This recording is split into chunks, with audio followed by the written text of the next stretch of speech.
Good evening. Parliament has voted to bring back the death sentence, ending the 3-year moratorium that followed the 1995 constitutional ruling. The decision passed late this afternoon, 243 votes to 111. Justice Minister Pangwane says restoring... Is this real? I think South Africa abolished the death penalty since 1995. And if this is going to be approved, this is going to shock South Africa once again, because I think this is because of many crimes that is ruling everywhere now. A lot of violence is going on. But many people are in support of this and many are not in support of this. Let's watch this video from beginning to end. We're going to see what people had to say concerning this death penalty and what you think about it. Let me know in the comment section whether you are in support of South Africa to bring it back or not. Let's see.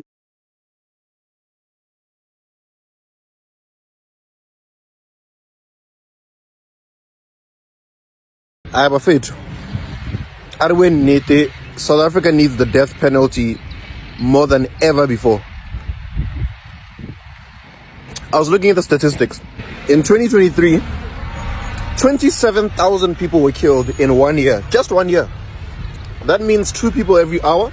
That means every 30 minutes it's a murder. These are deaths from just murder and nothing else. There's really nothing else that can help. You can increase the jail sentences. You can change the prison system. You can be more vigilant as the police. South Africa just needs the death penalty. Of course, it's not the perfect deterrent because human beings are going to do evil no matter what. But you go over to a country like Botswana. You cannot be a serial killer in Botswana. You cannot be a serial armed robber in Botswana. The moment they catch you, number 1, it's shoot to kill. Number 2, it's the death penalty. We just need the death penalty, nothing else. Because think about it. If someone goes to prison for life after however many murders they've committed,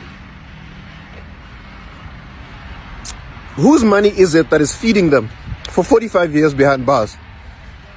Whose money is feeding them? It's taxpayers' money. It's government money. It's all our money. You're feeding someone, giving them 3 meals a day. You're giving them clean water. You're giving them clothes to wear. You're giving them shelter. From money of people whose relatives have been killed. People whose lovers have been killed. Whose children have been killed. They are the same people paying that money that will take care of a prisoner who's in jail for life. Nope. No. Can't work that way. This GBV issue has become a national crisis. Gender-based violence has literally become a national crisis. You see, guys, when we look at the unaliving of women and we look at the gruesome murders that take place, when we look at the methods of unaliving that these men use, these men dismembering women, leaving them hanging from trees, etc., etc., I don't have to go into detail.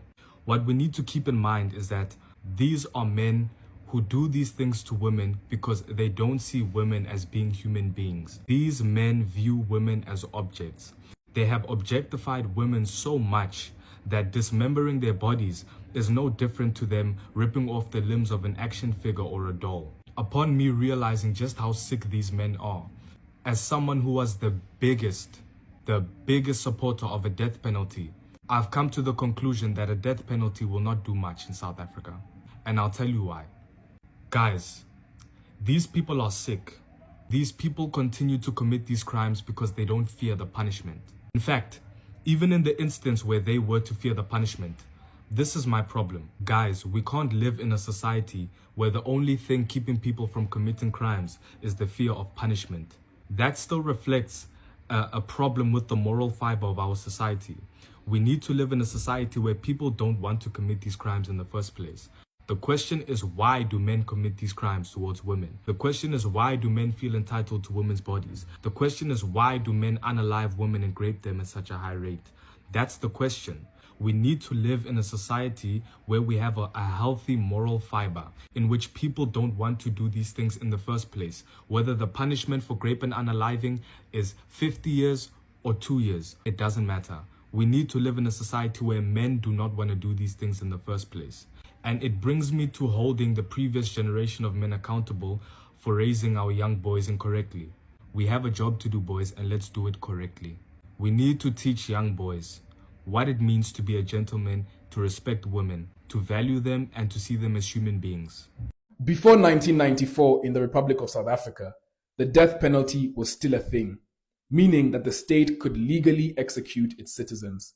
That all changed with the case of the State versus Makwanyane, the criminal law case that abolished the death penalty in South Africa forever. When Nelson Mandela became president in 1994, a new constitution was introduced in South Africa based on human rights, dignity, and equality. Now, the right to life is enshrined within human rights. So the brand new constitutional court had a huge problem to solve. Is the death penalty compatible with the Bill of Rights? The judges weren't just deciding on a murder, they were deciding on the punishment for murder going forwards. In coming to a decision, the courts relied on international human rights standards as well as the African principle of Ubuntu. Now, the African principle of Ubuntu is centered around our shared humanity. Therefore, the courts ruled that the state cannot kill people in order to show that killing itself is wrong. The court found that the death penalty violates the right to life and the right to human dignity. So all prisoners who are on death row had their sentences commuted to life in prison. This case wasn't just about the crime of murder. It was about defining the soul of a brand new nation and choosing life over death. Dipolotiki are vacation, and about the future belongs to those who prepares for it today. Groenewald, believe ukuthi hangpala ke yona e tlo irang hore corruption e fele in South Africa. And then now I know because China used the same strategy. What I would like to know, Gore, do you agree with? If you agree, like this video and or comment Sisonke. If you don't, please tell me why. And not just empty whys. I want good reasoning capacity. Please listen to him. Before we had the death penalty, there were about a maximum of 4,000 lifers in our prisons. It has now risen to 18, almost 19,000. So I think that does say something. And it is not scientifically from my side, but if I just look at these numbers, then I can start asking my question, whether that will not be a deterrent. I say it will be a deterrent. I know South Africa has a history where hangpala was used unfairly. However, when I did an investigation, it wasn't a lot of people who were hangpala.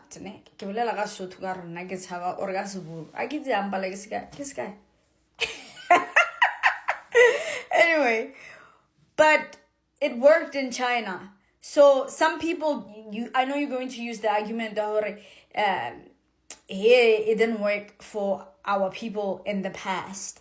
But lately constitution is a mess because to prevent and now anyway, keep listening to other opinions. Not become surprised when politicians says we need to bring back the death penalty, we need to castrate them. You can't do that. Death penalty will never come back. No goes on politicians. Will never come back. Unless if we change the constitution. It never ever come back. Hi, never say never. Pelatinas cartel gadi criminals. Are you with this guy?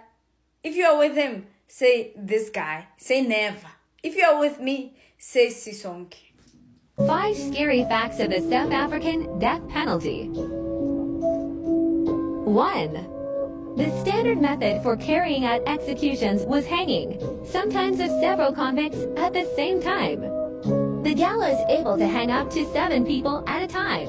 2. The South African government officially performed 2,949 hangings, 14 of women, including 1123 in the 1980s. Of over 100 South Africans executed in 1988, only 3 were white. I guess the only 3 were white is what makes people say never. We don't want that. Because I guess you don't trust our governments to be fair.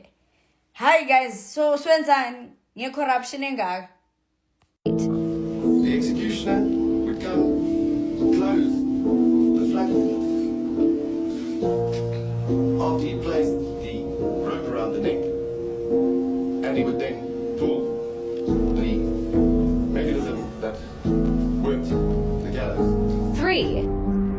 last execution carried out by the South African government was the hanging of Solomon Ngoni in 1989. The last woman executed was Sandra Smith on June 2nd the same year along with her boyfriend Yassim Harris.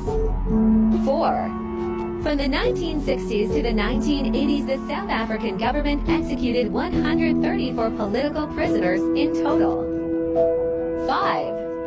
Rivonia trial explicitly iterated that the prosecution's selection of indicting the accused, Nelson Mandela, for sabotage and not high treason, supported his decision to issue a sentence of life imprisonment rather than an expected sentence of hanging.